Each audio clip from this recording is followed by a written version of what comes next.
research from a number of latrine programmes has shown that on average 40% of women are not using the latrines we provide.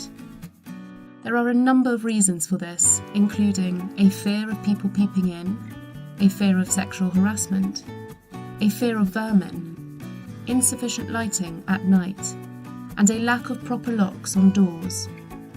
If latrines are not used, money, time and resources are wasted, and we are failing in our responsibility to the communities we work with. This may also result in greater levels of open defecation and other alternatives, which will put people at risk of disease. So what can we do to address this? Designing for women, with women, will result in facilities that are better and safer for everyone.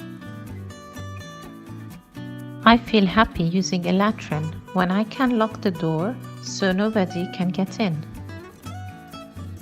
I feel happy using a latrine when I can enter and leave unobserved. I feel happy using a latrine when I can see what I'm doing inside day and night.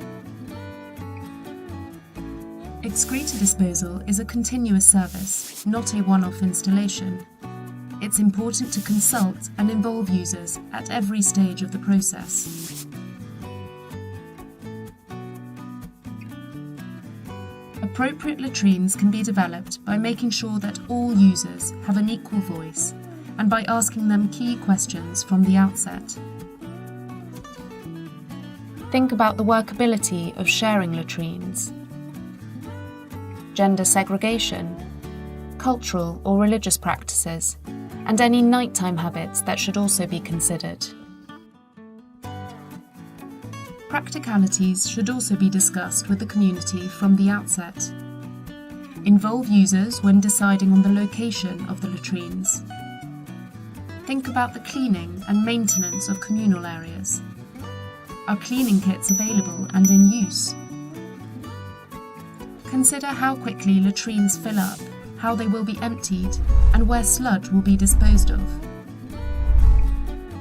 Think about how to encourage hand washing after defecation.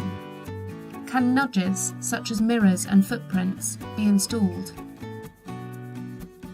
Systems will need to be established for collecting feedback from the users and for ensuring regular monitoring and repairs.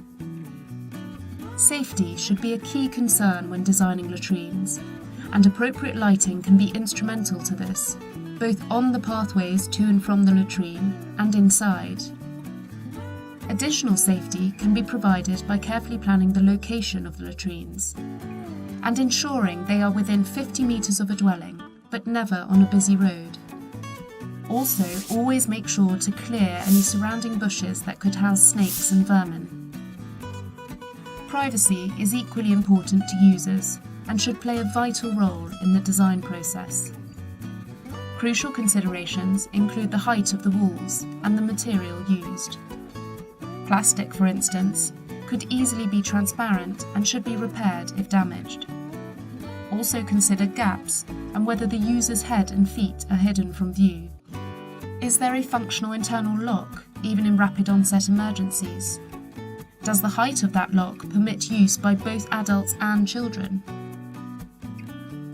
When thinking about privacy, always remember that users will prefer to use the latrine unobserved. This can be achieved through ensuring that male and female latrines are segregated, with clear signage, by designing a discreet entrance, and by providing a screen if requested. Access should also be considered. Think about the interior space itself and the width of the door. Are there any barriers for the more vulnerable members of the community, such as disabled and elderly persons? Have you considered children and their needs? Menstrual hygiene management, or MHM, can be a sensitive issue for the communities we assist, but it is a critical consideration when designing a latrine. This requires asking both women and adolescent girls about their current practices, and also consider how women can wash, dry, and reuse their MHM materials. Is there a suitable disposal system in place? community consultation throughout the project cycle is critical to ensure that latrines adapt to the feedback and provide dignified, safe and accessible facilities. We feel happy using latrines when we feel heard and confident that our concerns have been listened to.